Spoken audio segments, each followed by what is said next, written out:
ऐसी ही छोटी छोटी उस वक्त घटनाएं थी जिसमें शंकर सिंह वाघेला को केशुभाई पटेल के खिलाफ खड़ा करने के लिए किया जा रहा था। और पहले कॉरपोरेशन से आवाज उठी, फिर दूसरी से फिर लोकशाही सुरक्षा समिति भारतीय जनता पार्टी के भीतर बनी, फिर जो है बहुत सारी आवाजें उसके साथ जुड़ने लगी और शंकर सिंह का नेतृत्व उनको मिला और उससे भारतीय जनता पार्टी जो है उसके दो भाग हुए। तो बिल्कुल ठीक बात, सी आर पाटिल का काम करने का, मैंने कहा काम करने का उनका जो तरीका है, बोलने का जो तरीका है, जो उनका व्यवहार है लोगों के प्रति, उससे बहुत सीनियर नेता जो है वो परेशान रहते हैं। और वो संघ के है नहीं, तो संघ के जो सपोर्ट उनको मिलना चाहिए जितना, उसका शायद उतना सपोर्ट भी जो है संघ का उनके पास नहीं रहा होगा। लेकिन कहीं ना कहीं से ऊपर से उनको एक आशीर्वाद है कि वो एक ऐसे डिसीजन कर लेते हैं। पार्टी का प्रेसिडेंट है, प्रेसिडेंट को अगर जीतू वाघानी को हटा दिया तो उसके बाद जो है वो पिक्चर में नहीं आता, बहुत साल तक वो दिखाई नहीं देते। जिन जिन लोगों को जो है पार्टी के मुख्य धारा से, प्रदीप सिंह वाघेला जिनकी तूती बोलती थी कमलम के अंदर, अचानक पत्रिका कांड हुआ, उनको लगा कि इसके पीछे उसका नाम है, वो अमित शाह के बहुत करीबी थे। आज प्रदीप सिंह वाघेला की एंट्री कमलम में 1 साल से बंद हो गई है, तो ये निर्णय करने में वो सक्षम है। लेकिन अब जो राजनीति हो रही है, वो राजनीति में ये हो रहा है कि अब सी आर पाटिल भी यहां पर नरेंद्र मोदी हो गए हैं, ऐसा लोगों को लगने लगा है कि ये एक ही आदमी तय कर रहा है क्या होगा क्या नहीं होगा।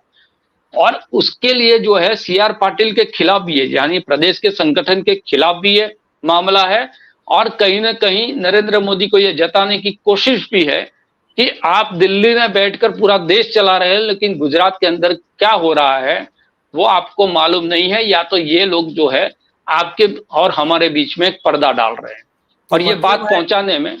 जी, तो मतलब है राजेश भाई कि गुजरात बीजेपी में गुटबंदी पूरे जोर पर है और ये गुटबंदी जो है क्या लोकसभा चुनाव में असर दिखाएगा? असर वहां तक दिखाएगा कि कार्यकर्ता जो है अगर उसकी मन के मुताबिक नहीं हुआ तो ये 5 लाख का जो टारगेट लेके चल रहे हैं, जो सीटों पर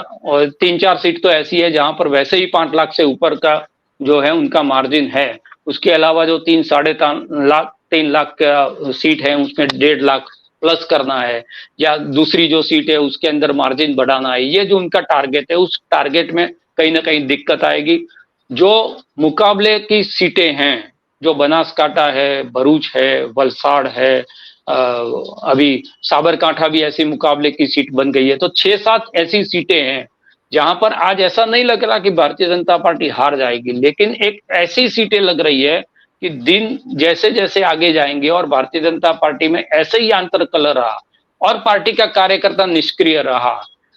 तो जो है वो जो सीटें हैं उस पर माथे पे पसीना भारतीय जनता पार्टी को आ जाएगा। और एकाध दो सीट भी अगर भारतीय जनता पार्टी से छीन ली गई तो उसका जो मैसेज जाएगा पूरे देश के अंदर, वो भारतीय जनता पार्टी नहीं चाहती कि हो। इसीलिए जब अभी तो बहुत दिन बाकी है, 7 मई को चुनाव है, तो जैसे ही ये होली और धुलेटी जाएगी, हमारे यहाँ अपशुकन माना जाता है, धुलेटी तक कोई अच्छा काम ये लोग करते नहीं, तो ये नाम भी जो है नए हैं, वो धुलेटी के बाद ही आएंगे। उसके बाद जो है वो गुजरात को अमित शाह, नरेंद्र मोदी, सी आर पाटिल सब हाथ में लेंगे और फिर डैमेज कंट्रोल करने की कोशिश करेंगे। अगर डैमेज कंट्रोल नहीं कर पाए तो ये हो सकता है कि 2 सीट ऐसी है जो 1.5 और 1,30,000 के मार्जिन से जीती थी, उस सीटों पर जो है उलटफेर भी हो जाए। बनासकांठा में जिस प्रकार की अभी परिस्थिति चल रही है उसमें कांग्रेस जो है वो बहुत मेहनत करे और ये 6 या 7 सीटें उस पर फोकस करे 26 के बजाय,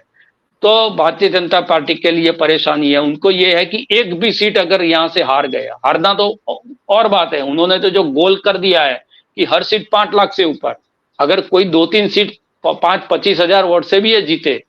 तो उनके लिए आने वाले दिनों के अंदर जो है वो परेशानी हो सकती है। कांग्रेस जो है फिर से मजबूत हो जाएगी, फिर से जो है उनका वोट शेयर बढ़ेगा, तो ये कांग्रेस का खड़ा होना वो फिर भारतीय जनता पार्टी के लिए मुश्किल खड़ा करेगा। तो ये